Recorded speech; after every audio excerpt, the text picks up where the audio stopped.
जय हिंद। कैसे हैं आप सब? आप सबका अपने चैनल स्टडी विद जीपीएम में स्वागत है। आज हम इस अध्याय 3 के न्यूमेरिकल लेकर आए हैं। न्यूमेरिकल बच्चों की बहुत मांग रहती है कि न्यूमेरिकल सर समझ में नहीं आते, ये समझ में नहीं आता, वो समझ में नहीं आते। तो इसी वजह से एनसीईआरटी बुक में जितने भी न्यूमेरिकल हैं हमने सभी न्यूमेरिकल कराने का निर्णय लिया है। ठीक है, आपकी जिम्मेदारी बनती है कि आप वीडियो को शेयर करिए अपने दोस्तों को और बताइए कि एक एक न्यूमेरिकल लगवाया जाता है। एनसीईआरटी बुक का एक एक न्यूमेरिकल बोर्ड पर लगवाएंगे। ठीक है, देखते हैं कैसे समझ में नहीं आता है। ठीक है, तो ये रही एनसीईआरटी की बुक और इसमें ये पेज नंबर 127, ये पेज नंबर 127 है। पेज नंबर 127 पर ये अभ्यास प्रश्न दिए गए हैं। तो अभ्यास के लिए जितने भी दिए जाएंगे हम उन सबको लगवाना है। ठीक है, अब देखते हैं। देखो, पहला सवाल ये कहा है कि किसी कार की संचायक बैटरी का विद्युत वाहक बल 12 वोल्ट है। जो विद्युत वाहक बल है हम आपको बता चुके हैं कि ई से लिखा जाता है कि विद्युत वाहक बल 12 वोल्ट है।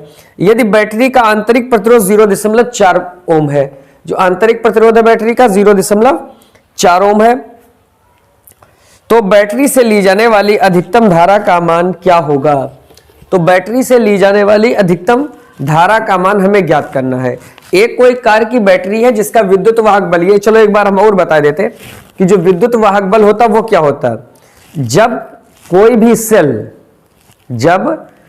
भी सेल खुले परिपथ में होता है, जब कोई भी सेल काहे में होता है, यानी खुले परिपथ में होता है, अर्थात उससे धारा प्राप्त नहीं की जा रही होती है, तो उसके दोनों इलेक्ट्रोडों के मध्य उत्पन्न विभवांतर को क्या कहते हैं? विद्युत वाहक बल कहते हैं और इसे ई से प्रदर्शित करते हैं और इसका मात्रक भी वोल्टेज होता है, क्योंकि जो विद्युत वाहक बल होता है वो भी एक विभवांतर ही होता है। ठीक है, टर्मिनल वोल्टता, जब कोई भी सेल अपने बंद परिपथ में होता है, अर्थात जब उससे धारा प्राप्त की जा रही होती है, तब उसके दो इलेक्ट्रोडों के बीच उत्पन्न विभवांतर को हम टर्मिनल वोल्टता कहते हैं। एक आंतरिक प्रतिरोध आएगा। आंतरिक प्रतिरोध यानी जो सेल के अंदर घोल भरा होता है उसे हम विद्युत अपघट्य कहते हैं। और जो विद्युत अपघट्य धारा के प्रवाह में जो रुकावट उत्पन्न करता है, विद्युत अपघट्य जो विद्युत धारा के प्रवाह में जो रुकावट उत्पन्न करता है उसी को हम कहते हैं आंतरिक प्रतिरोध। देखते हैं, ये हमें मालूम है कि विद्युत वाहक बल, टर्मिनल वोल्टता और आंतरिक प्रतिरोध में संबंध क्या होता है। तो इनमें संबंध होता है E बराबर V plus I R. Terminal वोल्टता E बराबर आई आर, इसे भाई बाह्य प्रतिरोध अगर R हो तो टर्मिनल वोल्टता हो जाएगी आई आर, और आंतरिक तो लिखा ही है आई आर। इसमें से I कॉमन ले लेंगे तो R प्लस आर, I बराबर E बटे R प्लस आर। हमें अधिकतम धारा निकालनी है। अब अधिकतम धारा के लिए जो अगर बाहरी अधिकतम धारा हमें तभी मिल सकती यदि बाहरी प्रतिरोध शून्य हो। देखो, अधिकतम धारा के लिए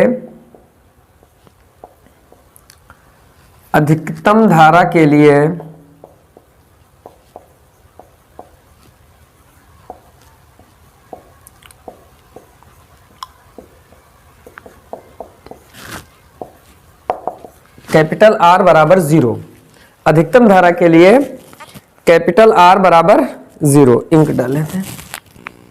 तो अधिकतम धारा के लिए जो बाहरी प्रतिरोध है वो 0 होना चाहिए। मतलब धारा के प्रवाह में जो रुकावट है जब 0 होगी तभी तो ज्यादा से ज्यादा धारा बहेगी, है कि नहीं भाई?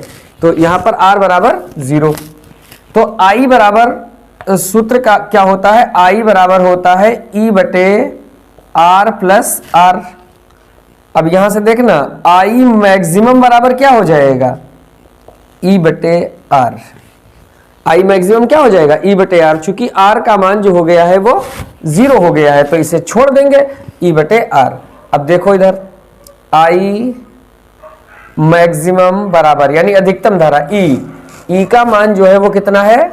12, और R का जो मान है वो है 0.4। ये आएगा, ये दशमलव हटेगा तो ऊपर 120 बटे 4। तो I मैक्सिमम बराबर 4 एकम 4, 4 तिया 12 यानी 30 एम्पियर। अधिकतम धारा कितनी बहेगी? 30 एम्पियर बहेगी। क्लियर? आगे आते हैं। इधर देखो ये दिया गया है E बटे, सॉरी ये सवाल है, ये सवाल ये कह रहा है कि 10 वोल्ट विद्युत वाहक बलवारी बैटरी जिसका आंतरिक प्रतिरोध 3 ओम है। आंतरिक प्रतिरोध कितना है? 3 ओम है, और विद्युत वाहक बल कितना है? 10 वोल्ट है। किसी प्रतिरोधक से संयोजित है, किसी प्रतिरोधक से जुड़ी हुई है। यदि परिपथ में धारा का मान 0.5 एम्पियर हो, धारा का मान कितना हो? 0.5 एम्पियर हो, तो प्रतिरोधक का प्रतिरोध क्या होगा? प्रतिरोधक का प्रतिरोध यानी कैपिटल R क्या होगा? जब परिपथ बंद है, बंद परिपथ है मतलब उससे विद्युत धारा ली जा रही है, तो सेल की टर्मिनल वोल्टता क्या होगी? तो V बराबर भी क्या होगा, ये मालूम करना है। अब हमें मालूम है सूत्र कि I बराबर क्या हो जाता है? I बराबर E बटे R प्लस R, या R प्लस R बराबर E बटा I। कैपिटल R का मान मालूम करना है, सबके मान रख दो। Capital R plus small r का मान 3, विद्युत वाहक बल का मान 10 और I का मान है 0.5। R प्लस 3 बराबर 100 बटा 5, R प्लस 3 बराबर 5 दूनी 10 और 1 0, 20 हो जाएंगे। 5 5 दूनी 10 0। R बराबर 20 माइनस 3, तो R बराबर आ जाएगा 17 ओम।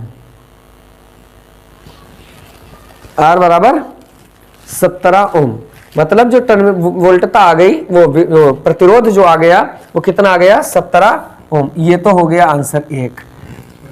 अब इसके बाद V का मान देखते हैं कि V क्या होगा। V बराबर सूत्र क्या होता है? V बराबर होता है IR। V बराबर क्या होता है? IR। तो V बराबर I का मान कितना है? 0.5 और R का मान कितना है? 17। तो V बराबर 17 पचे 85, 85 बाद में एक संख्या के बाद में दशमलव लगा दो, इतने 8.5 वोल्ट। V बराबर 8.5 वोल्ट। अब देखिए सवाल नंबर 3। इसमें जो है 2 खंड हैं कि 1 ओम, 2 ओम, 3 ओम के 3 प्रतिरोधक श्रेणी क्रम में संयोजित है। प्रतिरोधकों के संयोजन का कुल प्रतिरोध क्या होगा?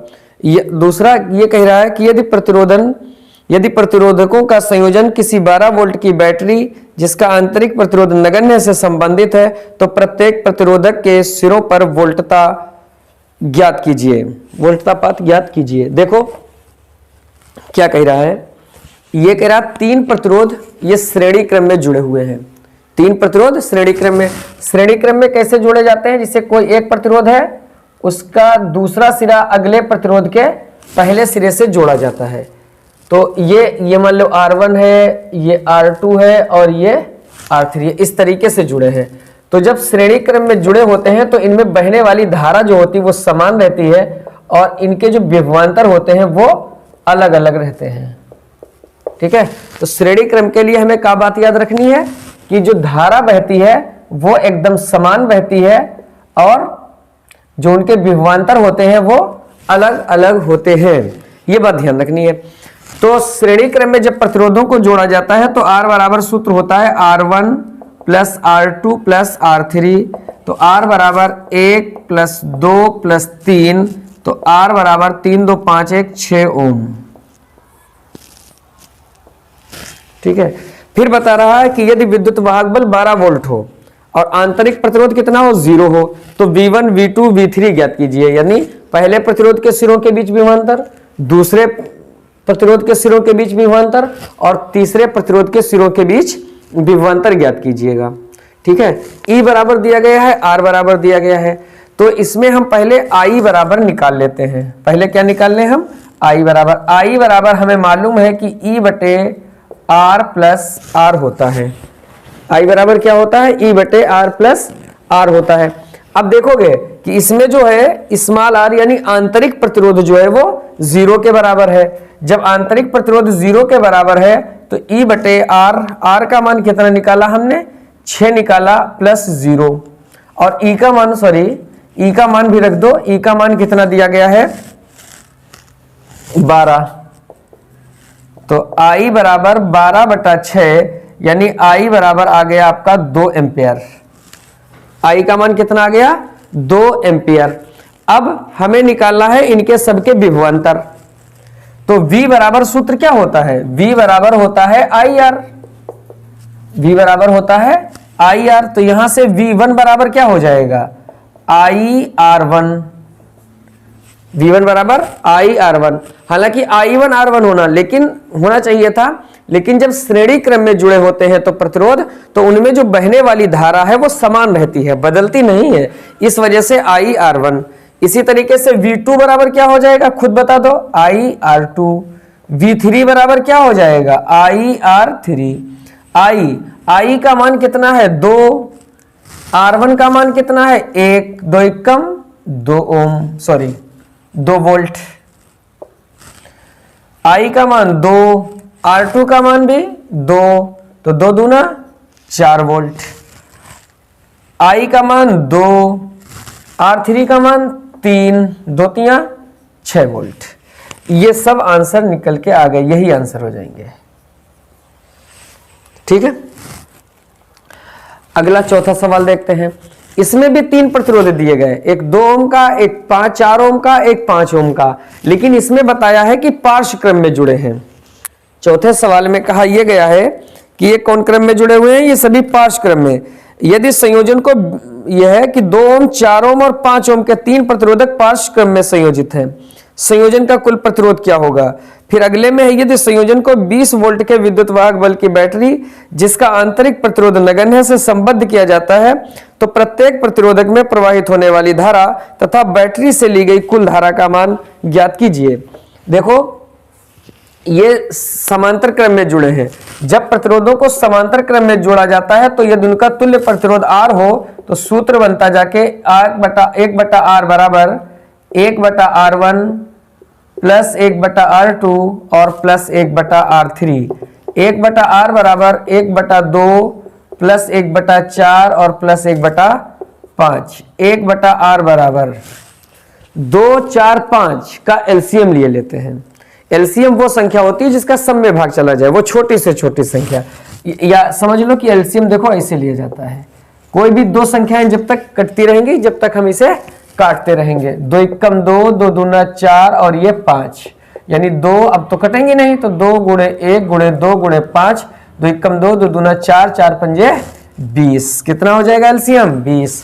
2 दशावन 20, 2 का पहाड़ा पढ़ेंगे 20 में, तो 2 दशावन 20 और ऊपर गुणा कर देंगे, 10 एकम 10 प्लस 4 पंजे 20, 5 एकम 5 प्लस 5 चक्कू 20, 4 एकम 4, यानी जो 1/R बराबर आया, 1/R बराबर वो आया 10, 5, 15, 4, 19/20, तो R बराबर आ जाएगा 20/19 ओम। ये आंसर हो गया। फिर आगे बताइए, यदि बैटरी को 20 वोल्ट के विद्युत वाहक बल से जोड़ दिया जाए, आंतरिक प्रतिरोध नगण्य हो, तो कुल धारा बताओ और उनमें सम में बहने वाली धारा बताओ। जब समांतर क्रम में चूंकि जोड़े जाते हैं प्रतिरोध, तो देखो ऐसे जोड़े जाते हैं,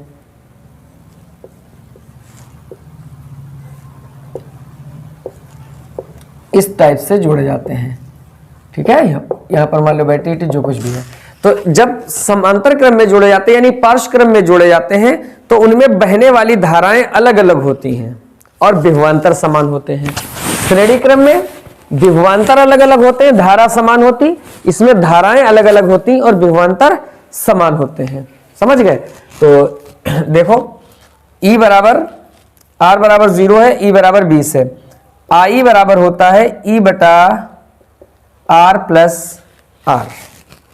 ठीक है, लेकिन R बराबर है 0, तो I बराबर हो जाएगा E/R, चूंकि स्मॉल r बराबर 0। I बराबर E का मान जो दिया गया है वो कितना दिया गया है? 20। E का मान कितना दिया गया भाई? 20 वोल्ट। और कैपिटल R का जो मान है वो हमने निकाला है 20/19। 20/19 काट दो इसे, 20 एकम 20, 20 एकम 20। जब कोई भिन्न 3 पदी भिन्न होती है और नीचे डबल पद होते हैं, तो नीचे के पद की ऊपर गुणा हो जाती है। तो I बराबर आ गया 19 एम्पियर।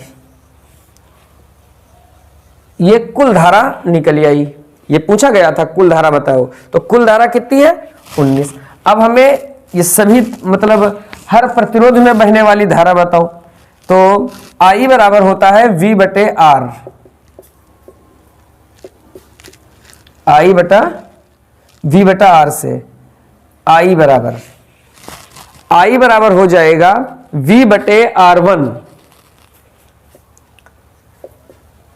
I1 बराबर क्या हो जाएगा V बटे R1, I1 बराबर V बटे R1। अब इसमें हमें एक और चीज निकालना है कि ये विभवांतर कितना होगा। तो विभवांतर के लिए जो V बराबर होता है वो सूत्र होता है V बराबर IR, V बराबर IR। I का मान जो निकाला है हमने वो कितना निकाला है 19, और R बराबर कितना है 20 बटा 19। तो 19 से 19 कैंसिल कर दो तो कितना आ जाएगा 20 वोल्ट आ जाएगा। कितना आ जाएगा 20 वोल्ट। तो I1 बराबर यहां पर 20 बटे R1, R1 का मान कितना है 2, 20 को 2 से भाग दे दोगे 2 कम 2, 10 एम्पियर। तो पहले प्रतिरोध में बहने वाली धारा 10 एम्पियर। इसी तरीके से हम I2 निकाल देंगे तो V बटे R2, V का मान 20, R2 का मान कितना है 4, 4 का पहाड़ा पढ़ेंगे 4 पंजे 20, 5 एम्पियर। इसी तरीके से I3 V बटे R3, V का मान 20 और R3 का मान 5, तो 5 चक्कू 20, 4 एम्पियर। ठीक है, तो ये हमने कुल धारा इतनी आई और ये अलग अलग प्रतिरोधों में बहने वाली धारा इतनी आई। इस तरीके से ये 4 सवाल लग गए। कहने को 4 हैं, बाकी ये देखो 2-2 खंड हैं, 5-6 तक सवाल लग गए आपके। ठीक है, ज्यादा वैसे हम बड़े बड़े वीडियो लाए लेकिन आप लोग देखने में बहुत कंजूसी कर रहे हो, वरना ये तो हम 5-6, 7, 8, 10 तक हो तो एक ही वीडियो में निपटा दें। ठीक है, छोटे छोटे वीडियो इस वजह से लाते हैं ताकि आप मतलब वीडियो को देख सकें, ज्यादा उभे नहीं, इस वजह से हमें छोटे छोटे वीडियो बनाने पड़ते हैं। ये न्यूमेरिकल आपके समझ में आए, कैसे लगे कमेंट बॉक्स में बताइएगा। ठीक है, अच्छे अच्छे कमेंट करिएगा जिससे ऊर्जा मिल सके हमें और हम वीडियो बनाते रहें। वीडियो देखा जरूर करिए, पूरे वीडियो देखिए, दोस्तों को शेयर करिए। ठीक है, मिलते हैं नेक्स्ट वीडियो में। Thank you.